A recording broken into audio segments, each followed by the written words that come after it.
E o relatório da CPI, Comissão Parlamentar de Inquérito do Transporte Público de Teresina, sugeriu uma quebra de contrato com os empresários e também uma nova licitação de emergência. O posicionamento dos empresários a gente confere a partir de agora ao vivo aqui em nossos estúdios com o diretor técnico do CETUT, Vinícius Rufino. Oi, Vinícius, boa tarde para você, seja muito bem-vindo, tudo bem? Boa tarde, telespectadores. Vocês do CETUT já tiveram acesso a esse relatório? Não, formalmente ainda não. O que a gente tem de notícia acerca do resultado do relatório, do teor do relatório, é o que está saindo na mídia, né? Nós não tivemos um acesso formal ainda ao teor completo do relatório. Eu entendo. Muito se falou sobre essa questão de que foram encontradas irregularidades e que por isso se justificaria um pedido de quebra de contrato. Como é que realmente os empresários observam essa possibilidade, Vinícius? É importante frisar, em primeiro momento, que uma solução simplória, ela não resolve um problema complexo. Tá? Isso é uma coisa que a gente tem plena convicção. E o transporte coletivo urbano, ele é um serviço de uma complexidade que, enfim, você vê, especialmente por esse período de pandemia, toda a dificuldade que não só Teresina, mas o Brasil todo tem enfrentado com relação a essa dificuldade de você conseguir prestar um serviço que seja adequado às dificuldades do momento, certo? Em relação a você conseguir gerenciar essa equação de uma baixíssima demanda com uma oferta que tem que ser adequada para atender os anseios daquela demanda baixa, daquele passageiro que não tem culpa de uma situação que foi posta, não vamos citar aqui as causas, mas enfim. E assim, simplesmente você sugerir um cancelamento de contrato não é uma solução, tá? É muito simplório e assim, ainda que haja algum tipo de trâmite nesse sentido, é mais enfim, você vai precisar de mais tempo para você conseguir chegar de fato numa resolutividade, que é o que o passageiro precisa, de como se resolver a questão de uma oferta mais adequada, de um serviço mais adequado para o usuário. Entre as possibilidades de solução para o problema do transporte público de Teresina, de acordo com o que já circula na imprensa, seria a possibilidade de uma nova licitação em caráter de emergência. Mesmo em caráter de emergência, Vinícius, nós estaríamos diante de um problema que vai levar muito tempo para chegar a apresentar um resultado prático à população. Seria isso, mais ou menos? Enfim, se a gente falar em cancelamento de contrato, em rescisão contratual, tem um rito no contrato para essa definição. Então, a gente está falando aqui de uma possibilidade, em caso o município, é importante se frisar isso, a CPI ela tem um caráter propositivo. Então, o que saiu de sugestão da CPI, do relatório da CPI, ele deve estar indo para a mão do prefeito, que vai tomar a decisão do que fazer, se vai acatar, se não vai acatar, se vai seguir.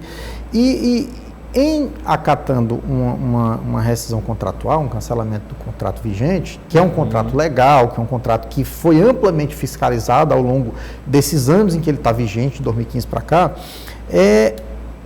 certamente vai haver um trâmite jurídico, judicial em cima disso. Então, assim, é uma coisa que leva tempo. Não é uma resposta imediata. Não é uma resposta imediata e assim, o que precisa de fato é diálogo.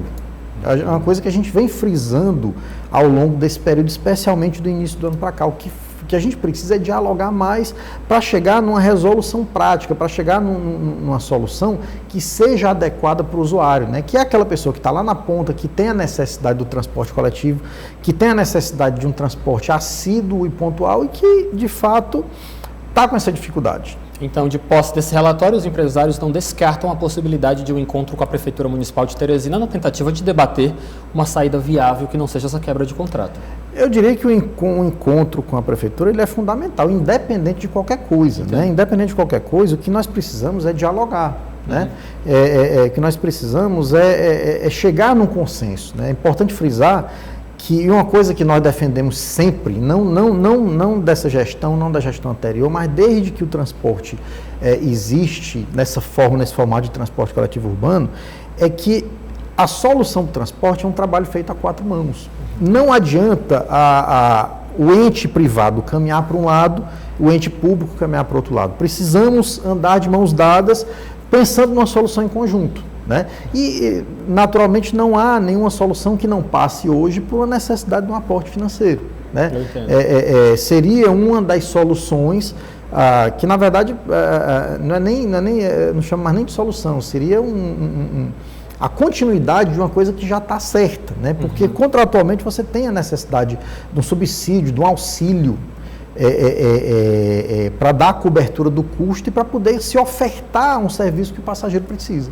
Vinícius, aqui no Jornal Dia News a gente já debate há um bom tempo essa questão do transporte público de Teresina e algo que eu quero compartilhar com você de casa com certeza que nos acompanha sabe que eu tenho esse sentimento, diz respeito a, estamos em uma cidade com um porte de Teresina, aproximadamente 840 mil habitantes e de certa forma o que nós estamos percebendo é que o cidadão teresinense não sente falta de um serviço tão essencial como o de transporte público.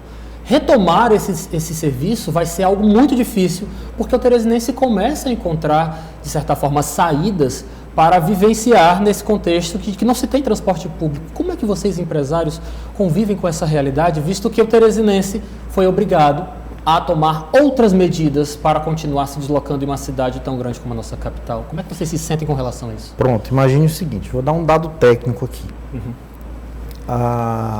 No início da pandemia, houveram as medidas de distanciamento e uma delas foi a implicação da determinação de operação de frota mínima. Sim. Tá? Isso acabou, por um lado, né, por cercear um pouco essa possibilidade do passageiro ter esse transporte num tempo adequado, mesmo aquela quantidade mínima de passageiros. Nós chegamos lá no começo da pandemia a enxergar, a verificar nos dados uma queda de 95% na demanda. Né? A oferta continuou na faixa dos 20%, seria uma oferta mínima na época, né? Já denotando um desequilíbrio no custo. À medida que as coisas foram abrindo, que as medidas foram se afrouxando, vamos dizer assim, a gente tem percebido, muito talvez por conta de algumas decisões, por conta esse não retorno do passageiro, né? Mas é uma coisa que se verifica no Brasil inteiro. No Brasil todo, nas demais capitais, já se verifica em grande parte delas um retorno do passageiro na casa de 60% do que era transportado antes da pandemia, mas com uma oferta na casa de 90% a 100% de frota. Aqui nós estamos com 35% de oferta, né? Com 25% ou menos 22% da demanda do que era o pré-pandemia. Ainda estamos num cenário muito complicado e é um grande desafio que nós já estamos enfrentando, é como trazer esse passageiro de volta. É um desafio que tem sido verificado nas demais capitais do Brasil, mas o nosso aqui, talvez muito por conta dessa circunstância ainda da dificuldade de não haver esse entendimento sobre o aporte financeiro, sobre a cobertura desse custo e a cobertura contratual por parte do município, estamos enfrentando ainda essa dificuldade. E é um desafio que nós já estamos procurando meios para visualizar de como fazer para atrair esse passageiro de volta. Mas é uma realidade complicada que a gente está procurando caminhos para enfrentar. Talvez essa dificuldade seja até uma oportunidade de se reinventar o sistema, não é, Vinícius? Eu penso que sim. Eu acho que nesse momento, especialmente dadas as resolutividades, é mais um motivo para a gente dialogar com o poder público, para a gente chegar em possibilidade. Já temos até algumas conversas no âmbito técnico, na parte operacional. A gente tem já conseguido fazer algum tipo de diálogo em relação ao que seriam possibilidades de soluções para trazer o passageiro de volta. Não dá para adiantar muita coisa ainda, mas temos pensado em possibilidades. O que falta de fato, o que a gente precisa ainda é chegar nesse entendimento mais redondo, vamos dizer assim. Né? O que precisa de fato é dialogar. Vinícius, muito obrigado pela sua participação. Nós continuamos abertos aqui a receber o CETUT para prestar mais esclarecimentos à população sobre este andamento da crise do transporte público da capital, mas é claro, mais do que pensar em crise, focar em soluções. Obrigado, boa tarde para você e volte mais vezes, tá bom? Nós estamos sempre à disposição, agradecemos sempre. Que é isso, obrigado.